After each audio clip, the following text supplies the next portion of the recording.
Hola, soy Gerard, el profesor de Matemáticas de Ciencias Biomédicas de la UB de la Academia Statistics. Antes de empezar el curso como tal, os quería comentar un par de aspectos sobre el funcionamiento del mismo. En primer término, indicaros que tenemos dos tipos de vídeo, vídeos en directo y vídeos grabados. Los vídeos grabados, que disponéis de ellos ya en la página web, los podréis ir visualizando a medida que avance la asignatura y ahí tendréis toda la información de teoría con ejercicios también. Y luego están las clases en directo, que se realizarán con la plataforma Google Meet y en ellas podréis preguntar cualquier duda que os haya surgido durante el proceso de visualización de los vídeos grabados. Como también ahí resolveremos todos los exámenes de los últimos años para ir muy bien preparados para el examen de este año. Más allá de los vídeos, también indicaros que dispondréis de un dossier encuadernado como este que os enviaremos a casa por correos. Este dossier tiene toda la información de la asignatura, tanto la parte de teoría como la parte de exámenes de años anteriores para poder practicar de la forma mejor con toda la información. Importante, este dossier es primordial para poder seguir la asignatura. Sin él será muy complicado ya que iré todo el tiempo haciendo referencias a páginas y ejercicios del dossier. Por ese motivo, si alguien ahora mismo está realizando la clase de prueba, os recomiendo por favor que os imprimáis o que os descarguéis el PDF y os lo imprimáis, ¿de acuerdo? El PDF disponéis de él en la página web donde estáis mirando este vídeo. Al lado del link del vídeo tenéis un link para descargaros el PDF de la clase de prueba. Os lo descargáis y así podéis seguir de forma más adecuada la clase de prueba. Por último, también comentaros que el día del inicio del curso realizamos o creamos un grupo de WhatsApp. Este grupo de WhatsApp estará formado por los alumnos y por el profesor. En este grupo resolveremos también cualquier duda, ya sean dudas de exámenes, dudas de ejercicios, cualquier duda que os haya podido surgir durante el procedimiento de visualización de los vídeos o al realizar ejercicios, lo podéis comentar sin ningún tipo de compromiso.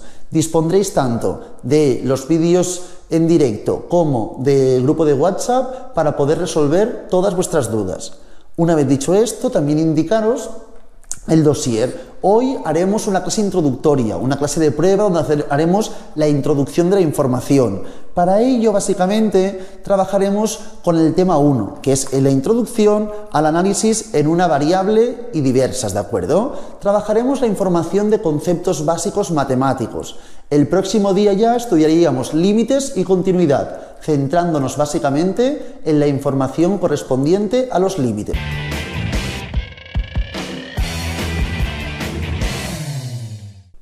Empezamos ahora con el curso. Empezaremos por el principio, os lo indicaba ahora mismo en la parte de presentación, que la clase de hoy será como para tener conceptos básicos de lo que iremos viendo a lo largo de la asignatura.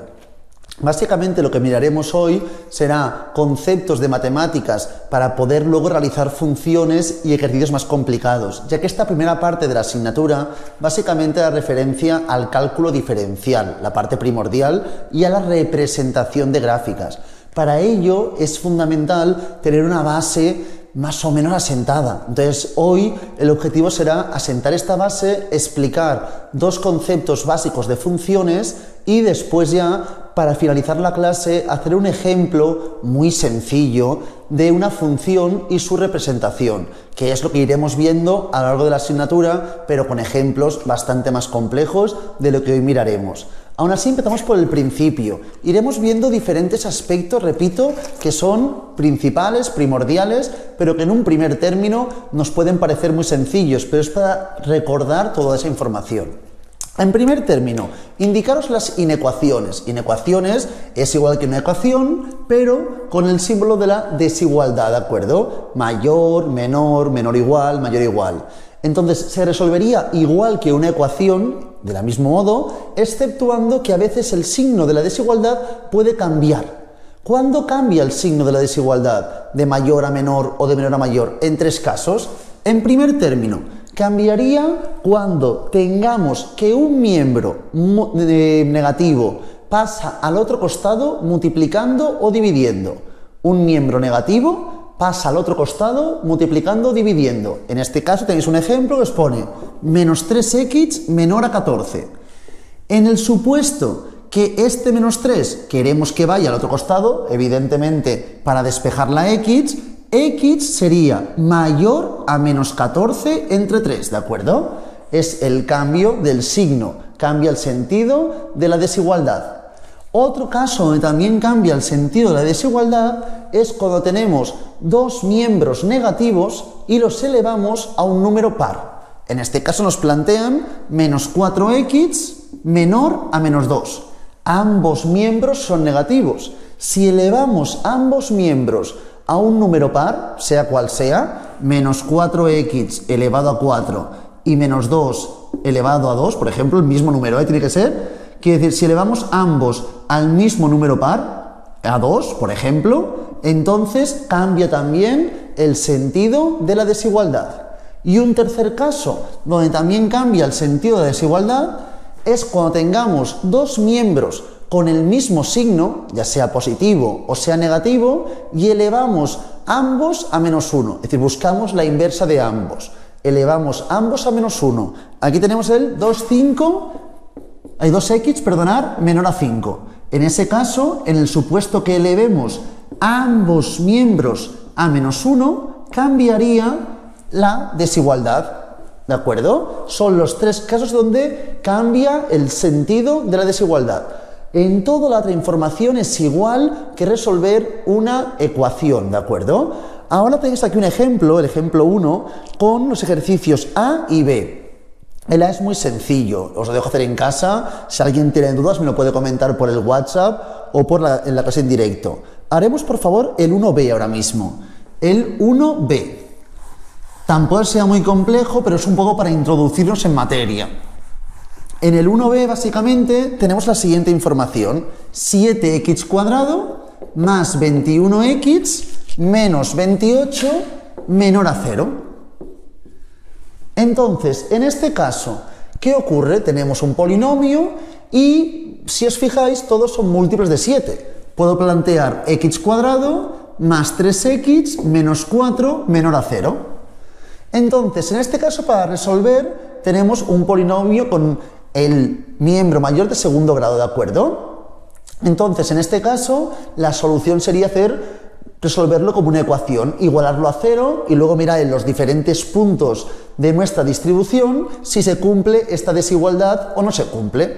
Por lo tanto, ¿qué haríamos? Hacemos como si trabajásemos una ecuación de segundo grado. Menos b más menos raíz de b al cuadrado menos 4 por a por c por 1 por menos 4, todo ello entre 2 por a. Por lo tanto, nos quedaría, si os fijáis, menos 3 más menos 9 más 16, 25, raíz de 25, 5, entre 2. Por lo tanto, tenemos menos 3 más 5, 2, entre 2, 1, y menos 3 menos 5 menos 8, entre 2 menos 4. Los dos puntos donde x sería... La ecuación sería 0, sería en el menos 4 y en el 1, cuando x valga menos 4 y menos 1. Vamos a comprobar qué ocurre por debajo del menos 4, entre el menos 4 y el 1 y por encima del 1, para saber en qué puntos se cumple esta desigualdad, en qué valores de x se cumple esta desigualdad. Buscamos, por ejemplo, un valor por debajo, cuando la x sea menos 5. Cuando sea menos 5 sería menos 5 al cuadrado, que son 25, menos 3 o más 3 por menos 5, menos 15, menos 4, que es mayor a 0. Por lo tanto, por debajo del menos 4 no se cumple esta inecuación. No, esta desigualdad no sería cierta. Busco ahora, por ejemplo, en el 0. En el 0 tendríamos 0 más 0 menos 4, menor que 0. Aquí sí que se cumple. Y por encima del 1, por ejemplo en el 2, tendríamos 4 más 6 menos 4, que es evidentemente mayor a 0.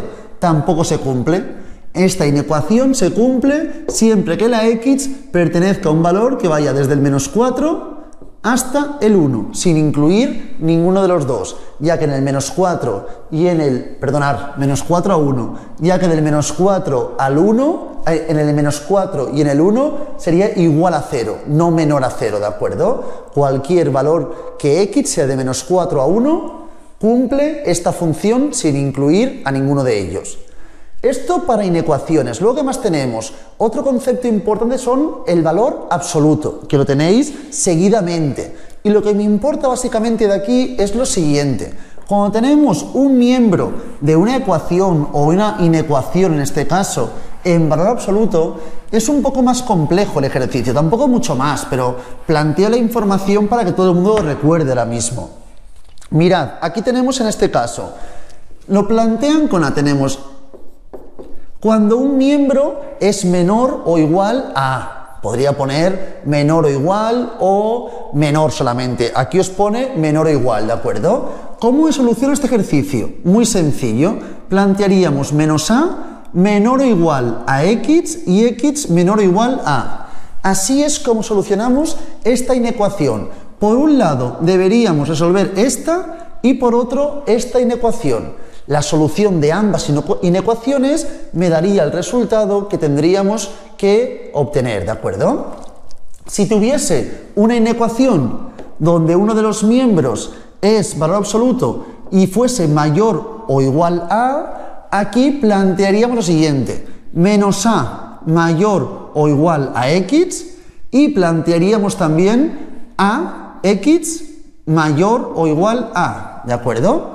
Plantearíamos esta información: x menor o igual a menos a y x mayor o igual a a. Deberíamos resolver ambas inecuaciones para realizar o para obtener el resultado de este ejercicio. Una vez dicho esto, por favor, vamos a hacer el ejemplo 2, por favor. Mirad qué nos indica el ejemplo 2. Tenemos x menos 5 en valor absoluto menor o igual a 2. Evidentemente que estamos trabajando con el primer caso, primer ejemplo o segundo. Evidentemente es con el primero. ¿Y cómo plantearía aquí la información? Menos 2 menor o igual a x menos 5, que es menor o igual a 2. A partir de esta información tenemos que resolver ambas inecuaciones. Por un lado esto y por otro lado esto. Por lo tanto, en este caso nos quedaría 3 menor o igual a x, y en este costado nos quedaría x menor o igual a 7. Por lo tanto, la resolución de esta inecuación es la x que pertenezca a cualquier valor que fluctúe entre 3 y 7, ya que tiene que ser mayor a 3 y menor a 7, incluyendo ambos. De ahí que pongan claudatos, porque es un intervalo cerrado. Esta es la información correspondiente a valor absoluto. Seguidamente vamos a ver otros conceptos muy importantes que son potencias, logaritmos y radicales. Los tres aspectos estos todo el mundo los hemos hecho durante el bachillerato y eso, pero es para recordar que luego cuando hagamos integrales o derivadas esta información no nos perjudique al solucionar los ejercicios. Entonces, empezaremos por potencias.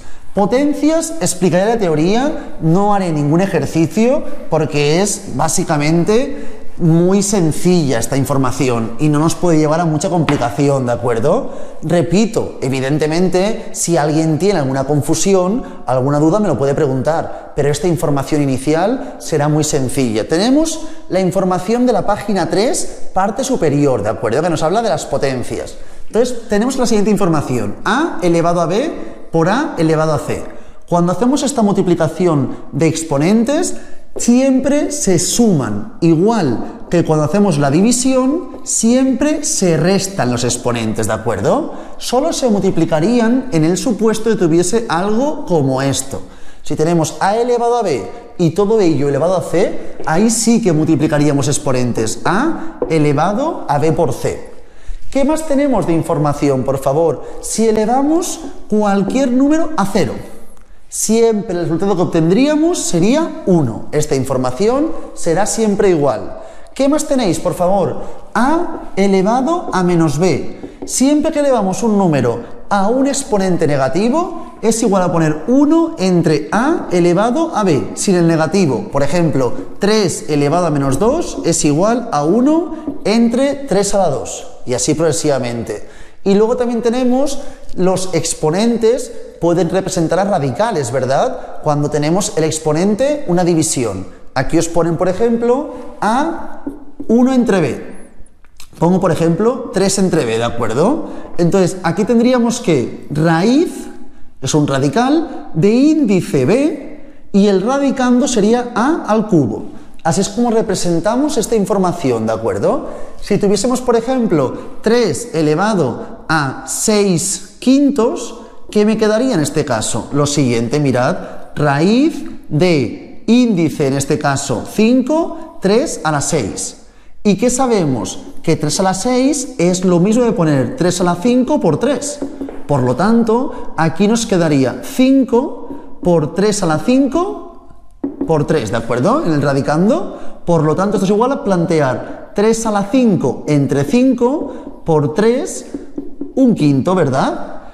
Esto se me desaparece, será 3 a la 1, que es 3, y me quedaría 3 por raíz de índice 5 de 3. Así es como podemos simplificar esta información, ¿de acuerdo? Una vez visto esto, vamos a mirar ya la parte de logaritmos. Esta parte me interesa mucho más, sobre todo las propiedades de los logaritmos, porque cuando hagamos derivadas e integrales, muchas veces las propiedades de los logaritmos nos van a facilitar la resolución de estos ejercicios. De ahí que me importe mucho entender bien los logaritmos, ¿de acuerdo? De las tres partes, potencias, exponentes, es la que más me importa, ¿de acuerdo? Hay potencias, radicales y logaritmos, la que más me importa son los logaritmos. Aquí tenéis un logaritmo cualquiera. Logaritmo con base a de b es igual a x. Para solucionar este tipo de ejercicios haremos siempre lo mismo. A elevado a x será igual a b. Siempre planteo lo mismo. Este número elevado a la solución es igual a este. Siempre, ¿de acuerdo? Así con cualquier ejercicio. Y ya veremos cómo se puede resolver. A partir de aquí, si yo planteo logaritmo con base a, el primer ejemplo que nos ponen, de 1. Logaritmo de 1 con base a, ¿cuál es la solución? Claro, si esto es x, a elevado a x debe ser 1. A elevado a qué me dará 1. No hay más opción que poner 0. Es imposible otra opción. Entonces, evidentemente aquí la solución del logaritmo de a, de 1, perdonar, con base a, sería 0. Logaritmo de a con base a sería igual a x. Es decir, a elevado a algo me tiene que dar a. No hay otra opción que la x sea 1, evidentemente. Y así puedo hacer los siguientes ejercicios. El siguiente nos plantean logaritmo con base a de b por c. Mirad un segundo, esto es una propiedad que nos servirá en el futuro cuando hagamos ejercicios más complejos. Logaritmo con base a de b por c. En este caso, una propiedad de los logaritmos nos indica que cuando estamos multiplicando pueden sumarse los logaritmos. Es decir, esto es lo mismo de plantear logaritmo con base a de b más logaritmo con base a de c. Exactamente la misma información. Si estuviesen dividiendo, también podría plantear lo mismo, mirad. Pero en vez de suma, con resta. Logaritmo con base a de b menos logaritmo con base a de c. ¿Qué más tenemos de información, por favor? Algo como esto. Logaritmo con base a de, por ejemplo, b a la c. En ese caso, otra propiedad de los logaritmos importante es que el exponente pasaría multiplicando y me quedaría c por logaritmo con base a de b.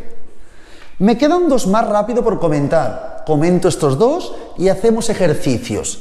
Mirad un segundo, por favor.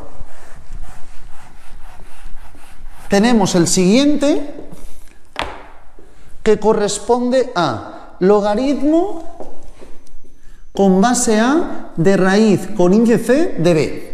En este caso, esto es lo mismo de plantear esto, si os fijáis, logaritmo con base a de b elevado a 1 entre c. Y si está en el exponente, propiedad de logaritmos puede pasar multiplicando. Entonces me quedaría logaritmo con base a de b entre c.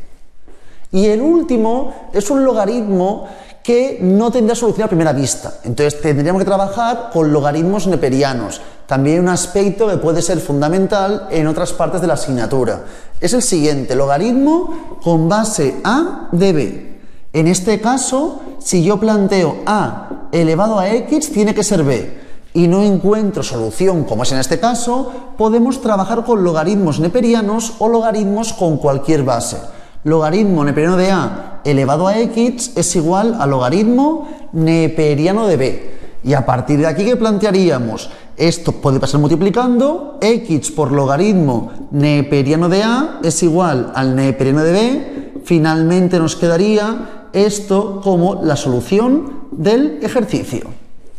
Una vez tenemos esto, aquí tenéis en el ejemplo siguiente, el ejemplo 4, un seguido de ejercicios. No diré de hacer todos, digo de hacer los últimos dos, ¿de acuerdo? De este ejemplo 4 planteamos rápidamente los últimos dos ejemplos. Os dejo para hacerlo 3 minutos, ¿de acuerdo? Y lo hacemos juntos.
Resolvemos ahora estos dos ejercicios. El primero nos plantean logaritmo de 64 con base raíz de 2, ¿verdad?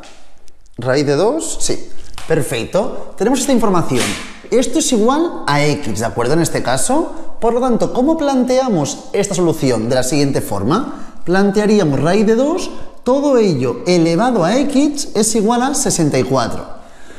Seguramente podemos saber la descomposición de 64, pero vamos a descomponerlo rápidamente. 64 entre 2, 32, entre 2, 16, 2, 8, 2, 4, 2, 2, 2, 1, ¿verdad? Es decir, 64 es lo mismo de plantear 2 a la 6. Y 2 o raíz de 2 es lo mismo de plantear 2 elevado a un medio. Y todo ello elevado a x es igual a 2 a la 6. ¿Y qué más sabemos? Que si estamos este valor elevado a este exponente se puede multiplicar. Me quedaría 2 elevado a x medios es igual a 2 a la 6. Por lo tanto, puedo plantear x entre 2 es igual a 6, si trabajamos solo con exponentes. Y me quedaría que la x es igual a 12. Así solucionaríamos este ejercicio, ¿de acuerdo? Seguidamente, si seguimos con la siguiente información, disponemos del ejemplo logaritmo con base 3 de 162, ¿de acuerdo? Logaritmo con base 3 de 162. En este caso, tenemos la siguiente información. Vamos a descomponer el 162 en primer término. La descomposición de 162 siempre intentamos primero en primer término dividir por 2 y luego posteriormente por los siguientes números primos. 81 entre 2 no puedo porque no obtendría un número entero, por lo tanto planteamos entre 3, que ahora sí, 27, 3, 9, 3, 3, 3, 1, ¿de acuerdo? En este caso nos quedaría logaritmo de base 3 de 2 por 3 a la 4. ¿Y qué sabemos, por favor? Que si estamos multiplicando, se pueden, por la propiedad de los logaritmos, sumar logaritmos. Logaritmo con base 3 de 2 más logaritmo con base 3 de 3 a la 4. Y esta información de aquí equivaldría a ¿qué? A 3 elevado a x es igual a 2, ¿verdad?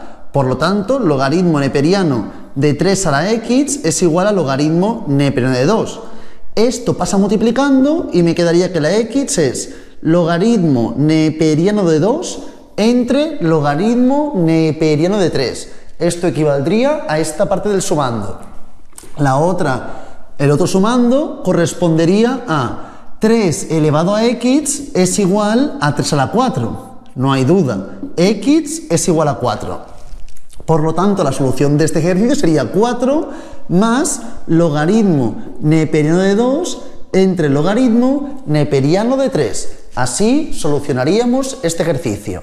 Una vez visto exponentes y también logaritmos, vamos a mirar ahora mismo radicales. Y ya empezaremos con la información correspondiente a las funciones. Cuando hablamos de los radicales, plantearíamos siempre la siguiente información. El radical, que es la raíz, el índice y el radicando, ¿de acuerdo? Tenemos el índice y el radicando. El radical es la raíz como tal. Por lo tanto, en este caso, con esta información, quiero que veamos lo siguiente. Cuando tenemos una raíz, para sumar raíces, sumar o restar raíces, si queremos sumar o restar raíces, es primordial, es fundamental que tengan el mismo índice y el mismo radicando. Si no, no se podría calcular el sumatorio o resta de raíces. Por lo tanto, yo puedo sumar esto. Raíz cúbica de 5 más 3 más 2, raíz cúbica de 5. Sí, esto lo puedo sumar porque tienen mismo índice y mismo radicando.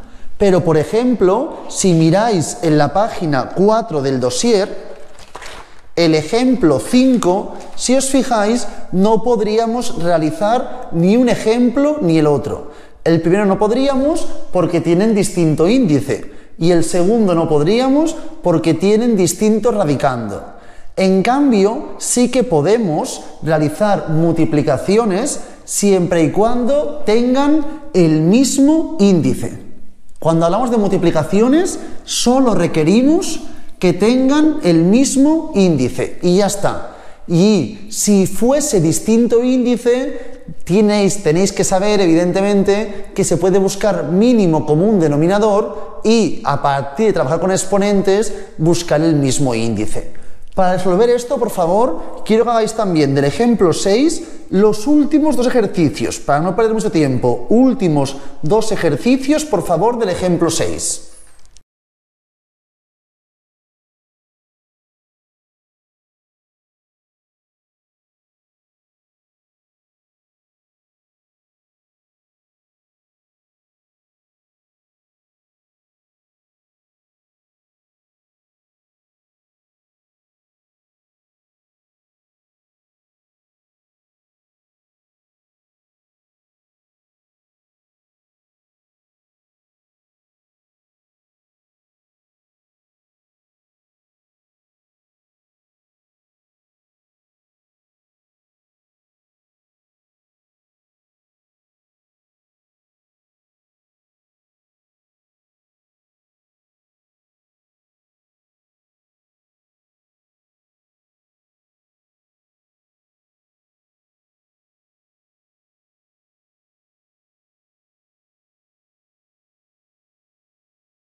Resolvemos ahora los dos ejemplos del 6, ¿de acuerdo? Los dos últimos ejercicios. Tenemos 8 elevado a la raíz cúbica de a al cuadrado por b.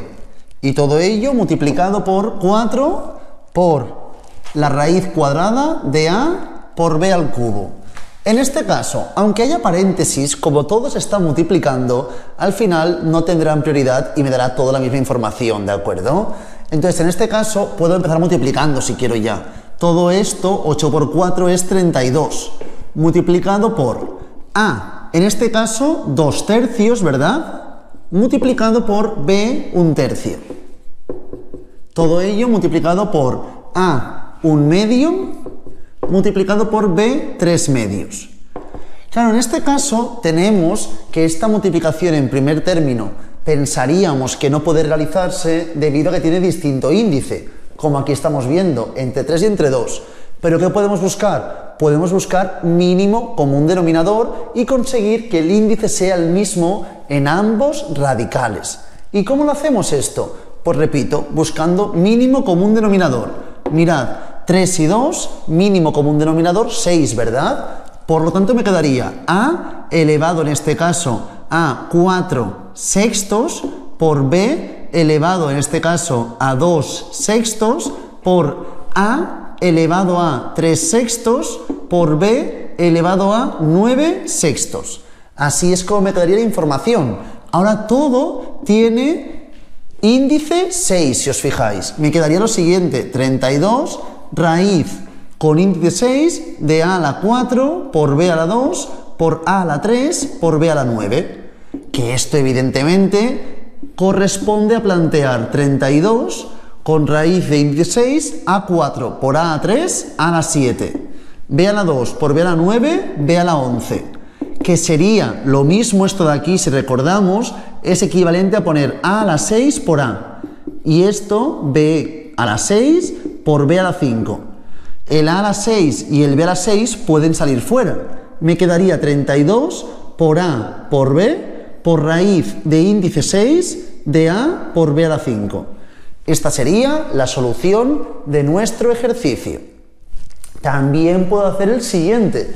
El siguiente ejercicio es raíz de 27 más raíz de 75 entre raíz de 48. Vamos a plantear ahora este ejercicio. Raíz de 27 más raíz de 75 entre raíz de 48. Aquí evidentemente, si miro la información, hemos indicado anteriormente que para hacer sumatorios de radicales era necesario que tuviesen mismo índice y mismo radicando. El índice es el mismo, pero el radicando no. Pero podemos descomponer la información a ver si encontramos alguna forma más sencilla o posible de resolver este ejercicio. Mirad, 27, si hacemos la descomposición me queda 27, 9, 3, 3, 1. 75 sería 3, 25, 5, 5, 5, 1. Y 48 correspondería a 2, 24, 2, 12, 2, 6, 2, 3, 3, 1. Por lo tanto, nos queda lo siguiente, mirad. Raíz de 3 al cubo, a esto le sumamos la raíz de 3 por 5 al cuadrado, y esto lo dividimos entre la raíz de 2 a la 4 por 3. Por lo tanto, nos quedaría, aquí se va un 3 fuera, 3 por raíz de 3, más 5 por raíz de 3, entre 2 a la 4, se van 2 doses fuera, 2 a la 2 por raíz de 3. Ahora sí que puedo sumar estos radicales, ¿de acuerdo? En este caso, me quedaría, en este caso, 8 raíz de 3 entre 4 raíz de 3. Solución del ejercicio sería igual a 2 en este caso. Esta es la información con radicales. Una vez hemos hecho esto, explicar dos aspectos muy simples más, que es el binomio de polinomios al binomio al cuadrado, perdonar, que sería en este caso a al cuadrado más 2ab más b al cuadrado, y si en vez de ser un sumatorio de binomio fuese aquí en este caso restando, esto me quedaría aquí menos y ya está, ¿de acuerdo? Por último, indicaros también, el último información que aquí tenéis, se pone el logaritmo neperiano de e elevado a la x. ¿Esto es igual a qué? Si yo planteo un logaritmo neperiano de e elevado a la x, debemos recordar lo siguiente. Imaginaos, por favor, que pusiese, en vez de x, un valor. Logaritmo neperiano de e elevado a 4. ¿Y esto es igual a qué? Es muy sencillo, porque el logaritmo neperiano es igual al logaritmo con base e. Por lo tanto, solo me voy a poner logaritmo con base e de e a la 4. ¿Esto es igual a qué? ¿Qué ocurre? Es igual a x. Por lo tanto, e elevado a la x es igual a e a la 4. ¿Cuánto vale la x? 4. Por lo tanto, siempre la solución de esto sería el exponente en cuestión, la x, ¿de acuerdo? Así resolveríamos el logaritmo neperiano de e elevado a la x. Una vez visto esto, por favor, vamos ya a la última parte de hoy, que es el principio ya del cálculo diferencial, con la función, su dominio, el rango y un ejemplo ya de una representación de una función, buscando el dominio, límites, crecimiento, decrecimiento, cóncavo, convexo, toda la información. Será un ejemplo muy simple, pero es un poco para adentrarnos en lo que explicaremos en las próximas clases. Entonces, seguidamente, por favor, tenemos en la página 5 la siguiente información, funciones. ¿Qué es una función? Una función, básicamente, al fin y al cabo, es una regla que asigna a cada valor de x en el dominio de un valor real, un número real. A cada valor de x en el dominio de le asigna un valor real. Es esto, pongo en una máquina un en valor y me sale otro valor. Eso es básicamente la información de la función. Y tenemos el dominio. El dominio, básicamente, corresponde a todos los posibles valores de la x. Entonces, no todos los valores son plausibles, ya que a veces la función, cuando pongo cierta x, no dará un valor. Y ahí es cuando no pertenecerá al dominio de la función. Todos los valores que tengan un valor asociado corresponderán al dominio de la función, es decir, que sigan la regla de la función en cuestión. Vamos a mirar el dominio. Siempre muy sencillo. Por ejemplo, aquí tenéis tres aspectos de los más importantes, que son, en primer término, 1 entre x. En este caso, el dominio de la función serían todos los reales siempre y cuando la x sea distinto de 0, ¿de acuerdo? Serían x perteneciente a todos los reales siempre que la x sea distinta de 0, ¿de acuerdo? Esto sería el dominio de la función, en este caso. El siguiente, ¿qué más tenemos? Raíz de x, ¿de acuerdo? Raíz de x serían todos los reales siempre que la x sea mayor o igual a 0. En cambio, si me preguntan por el logaritmo neperiano, que eso siempre me preguntan, serían todos reales siempre que la x sea mayor a 0. Una vez comentado esto, tenéis aquí dos ejemplos. Vamos a plantear estos dos ejemplos de dominios, ¿de acuerdo? En el primer caso, tenemos 1 entre x más 3. Evidentemente, el denominador no puede ser 0, porque si no, ese número no existe. Entonces, ¿cuándo será 0? Será 0, x más 3 igual a 0, cuando x valga, evidentemente, menos 3. Por lo tanto, aquí sería x perteneciente a los reales, siempre que la x sea distinta de 3. Tan sencillo como eso, no tiene más dificultad. Y el siguiente caso es raíz de 2x más 4. Sabemos que la raíz no puede ser negativa, tiene que ser mayor a 0. 2x más 4 mayor o igual a 0, ¿de acuerdo? Por lo tanto, ¿cómo lo plantearíamos? 2x mayor o igual a menos 4, x mayor o igual a menos 2. Por lo tanto, aquí sería x perteneciente a los reales siempre que la x sea mayor o igual a menos 2. Si esto fuese menos 2, sería 0, cuya raíz de 0 es evidentemente 0. Una vez visto esto, miramos el rango. El rango son todos los posibles valores que nos puede dar al realizar la función.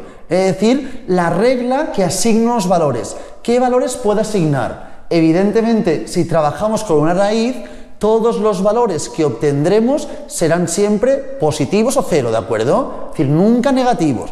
En este caso, el dominio serían todos los valores que sean mayores o igual a menos 2, y si hablásemos del rango, serían todos los valores que sean x mayor o igual a 0, ya que una raíz nunca nos podrá dar un valor negativo. Diferenciamos bien el rango, los valores que obtendríamos al resolver la función de dominio, los valores donde la x tiene un sentido que nos dará un valor en la función posterior. Una vez visto esto, vamos a realizar lo que antes comentaba, un ejemplo.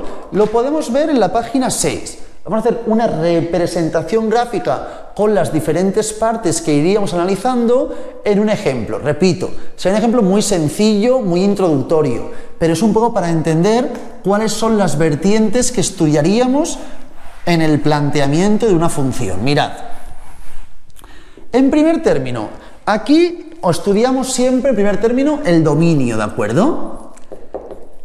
Luego estudiaremos también los límites. Cuando estudiamos los límites, básicamente, estudiamos los límites en los extremos o también los límites en los puntos donde hay alguna discontinuidad. Entonces miraríamos dónde hay continuidad y dónde la función es discontinua, y en los puntos de discontinuidad también miraríamos si hay hacia dónde van los límites, ¿de acuerdo? En tercer lugar, miraríamos también los intervalos de crecimiento e intervalos de decrecimiento, ¿de acuerdo? ¿Sí? Crecimiento y decrecimiento. Esto lo haremos con la primera derivada, ¿de acuerdo? Trabajaremos con la primera derivada. Luego buscaremos también donde la función es convexa y donde la función es cóncava, convexa y cóncava. Esto lo trabajaremos con la segunda derivada. Y por último, plantearemos un pequeño esbozo de la representación gráfica, ¿de acuerdo? Serían las cosas básicas que tenemos que saber realizar en cualquier ejercicio. Esto iremos haciendo cada vez ejemplos más complicados y luego trabajando con las derivadas más complejas. Hoy, repito, haremos un ejemplo muy sencillo, que es el ejemplo 1, ¿de acuerdo? Lo explicaremos y lo haremos todos juntos ahora mismo e iremos indicando cada información. En primer término tenemos que la función es la siguiente: x a la 4 menos 4x al cubo menos 2x cuadrado más 12x menos 1, ¿de acuerdo? Esta es la función con la que vamos a trabajar. En primer término, muy sencillo, el dominio. Todos sabemos que el dominio de un polinomio es siempre todos los valores, ¿de acuerdo? Aquí, como os fijáis, anteriormente decíamos si había un cociente que fuese 0, o si había un logaritmo neperiano, un logaritmo, si había una raíz, pero en este caso, los polinomios, siempre el dominio del polinomio siempre será x perteneciente a los reales, a todos los reales, ¿de acuerdo? También puedo plantear, si lo planteo con paréntesis, sería desde menos infinito hasta el infinito. El dominio fluctúa de menos hasta más infinito. Seguidamente, los límites. Claro, aquí tenemos básicamente los límites que son los extremos, que serían hacia infinito y hacia menos infinito, ¿de acuerdo? El límite de la función de x cuando x tiende a infinito. Importante, siempre buscamos los extremos y buscamos también los puntos de discontinuidad. En este caso no tenemos puntos de discontinuidad, ya que es un polinomio y el polinomio evidentemente no tiene ningún valor de discontinuidad. Entonces buscaríamos el infinito y el límite de la función de x cuando x tiende a menos infinito. Estos serían los dos puntos que buscaríamos. Cuando va al infinito, el exponente mayor 4, infinito a 4 en positivo me quedará positivo, por lo tanto infinito. Y menos infinito, evidentemente expuesto cuando se pone x menos infinito y tiene en el exponente un número par, también será positivo. Por lo tanto, ambos límites tienden a infinito, ¿de acuerdo? Una vez visto esto, miramos el tercer punto, que es ya el crecimiento y decrecimiento. Cuando estudiamos el crecimiento y dónde decrece la función, dónde crece y decrece, lo que hacemos es mirar siempre la derivada, ¿verdad? Esta derivada muy sencilla. En este caso, la primera derivada. Y miramos que tenemos 4x al cubo menos 12x cuadrado menos 4x más 12, ¿de acuerdo? Si os fijáis, todos son múltiplos de 4. Entonces nos queda que esto es igual a x al cubo menos 3x cuadrado menos x más 3. Esta es nuestra función derivada. A partir de aquí, si igualamos a 0, encontraremos los mínimos y los máximos, ¿verdad? Igualamos esta función a 0 y la resolveremos mediante Ruffini, ¿de acuerdo? ¿Cómo lo planteamos en este caso? De la siguiente forma. Tenemos 1, menos 3, menos 1 y 3, ¿de acuerdo? Y aquí planteamos 1, ¿de acuerdo? 1 por 1, hay 1 por 1, en este caso 1, 1, 1, 1, menos 3 por 1, menos 2, menos 2 por 1, menos 2, menos 1, menos 2, menos 3 por 1, menos 3, 0, ¿de acuerdo? Entonces, esta es, en este caso, nuestra función. Tendríamos x menos 1 multiplicado por x al cuadrado menos 2x menos 3. Y todo esto es igual a la función derivada. Una vez tenemos esto, vamos a plantear la información correspondiente de la siguiente forma. Mirad. Tendríamos x menos 1 multiplicado a x cuadrado menos 2x menos 3. Y todo ello lo igualamos a 0. Resolvemos la ecuación de segundo grado. Esta de aquí, menos 2 más menos b cuadrado, que es 4, menos 4 por a por c, en este caso será más 12, entre 2. Por lo tanto, nos quedaría 2 más menos raíz 16, 4. 2 más 4, 6, entre 2, 3. 2 menos 4, en este caso, menos 2, entre 2, menos 1. Por lo tanto, las posibles soluciones son que la x valga 1, que la x valga menos 1 y que la x valga 3. Estos son los 3 puntos donde hay un mínimo o un máximo, ¿de acuerdo? Donde la función tiene un mínimo o un máximo. Para buscar exactamente estos puntos, podríamos ir a la función original, ¿de acuerdo? Y mirar cuando vale 1 y así progresivamente la información correspondiente. Entonces, en este caso, voy a plantear aquí la función ahora mismo y voy a plantear, si la x fuese 1, ¿de acuerdo? Sería 1 menos 4 menos 2 más 12 menos 1. Es decir, 1 menos 4 menos 5 menos 2 menos 7 menos 1 menos 8 más 12, 4. Cuando x es 1, aquí llega hasta el 4. 1, 4. Aquí lo pondremos, ¿de acuerdo? El menos 1 estará por aquí. Si fuese menos 1 a 4, 1, ¿de acuerdo? Menos 1 al cubo, en este caso, es negativo, ¿verdad? Por menos 4, positivo. Menos 1 al cuadrado positivo, menos 2. Menos 1 menos 12, menos 1. Por lo tanto, 5 menos 15 menos 10. El 1 sería el menos 10, que lo pondremos por aquí, ¿de acuerdo? Y luego tendríamos el 3. 3 a la 4, ¿verdad? 3 por 3, 9, por 3, 27, por 3, 81.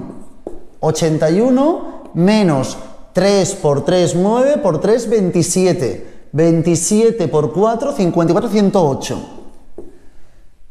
El siguiente, 3 al cuadrado, en este caso. 3 al cuadrado, 9, por 2, 18.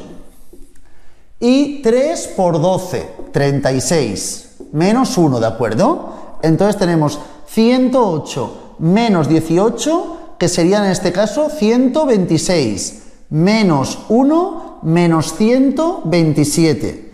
Y 81 más 36, 80 más 30, 110, 110. Y 1 y 6, 117. También menos 10. Por lo tanto, aquí también, en el punto 3, el menos 10 también, ¿de acuerdo? Entonces, en este caso, vamos a mirar por debajo del menos 1, aquí tenemos el punto este, sería el punto 1, 4, este el punto menos 1, menos 10, y este el punto 3, menos 10. Vamos a mirar dónde es creciente y decreciente la función, ¿de acuerdo? Entonces miramos a partir de la primera derivada en puntos que estén por debajo del menos 1, del menos 1 hasta el 1, del 1 al 3 y por encima del 3. Así miramos dónde es creciente y decreciente. Si cogemos, por ejemplo, el menos 2 al cubo es menos 8, ¿de acuerdo? Menos 2 al cuadrado, en este caso, es menos 4, hay 4 positivo, por menos 3, menos 12. Menos 2, ¿verdad? Menos 2 será positivo, más 3, pero evidentemente el número es negativo. Es decir, aquí decrece, ¿de acuerdo? Aquí decrece, y esto va hacia el infinito, porque antes hemos visto que el límite tendía a infinito.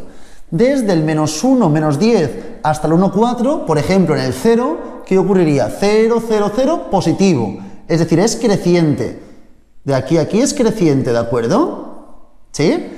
Y por último, tendríamos desde el 1 hasta el 3. En el 2, por ejemplo, 2 al cubo, 8, menos 2 al cuadrado, 4, menos 12, menos 2, más 3. 14, 11, es decir, también negativo, también decrece. Por lo tanto, aquí tenemos un máximo y estos dos son mínimos, y aquí ya iría hacia el infinito. Esta es la idea de la representación gráfica. Igualmente, para hacerlo más congruente y más correcto, sería mirar bien dónde es cóncava y dónde es convexa. Para mirar en qué puntos es cóncava y en cuáles es convexa, lo más idóneo sería trabajar con la segunda derivada.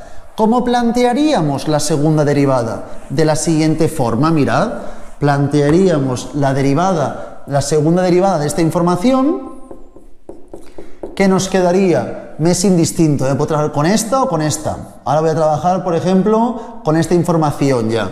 3x cuadrado menos 6x menos 1, ¿de acuerdo? Esta sería la segunda derivada. Y con esta podríamos igualarla a 0, que serían los puntos de inflexión. Y a partir de aquí, una vez está igualada a 0, buscar anteriormente valores más pequeños y posteriores de los puntos de inflexión para analizar dónde es cóncava y dónde la función es convexa, ¿de acuerdo? Siempre que la función sea mayor a 0, será convexa. Cuando sea menor a 0, la segunda derivada será cóncava, ¿de acuerdo? 0 de la segunda derivada, cuando sea 0, son los puntos de inflexión. Cuando sea mayor a 0, es convexa. Y cuando sea menor a 0, será cóncava la función. Pero con esta información ya es suficiente que tenemos para una buena representación de este gráfico. Una vez explicado esto, dejamos por aquí la clase de hoy.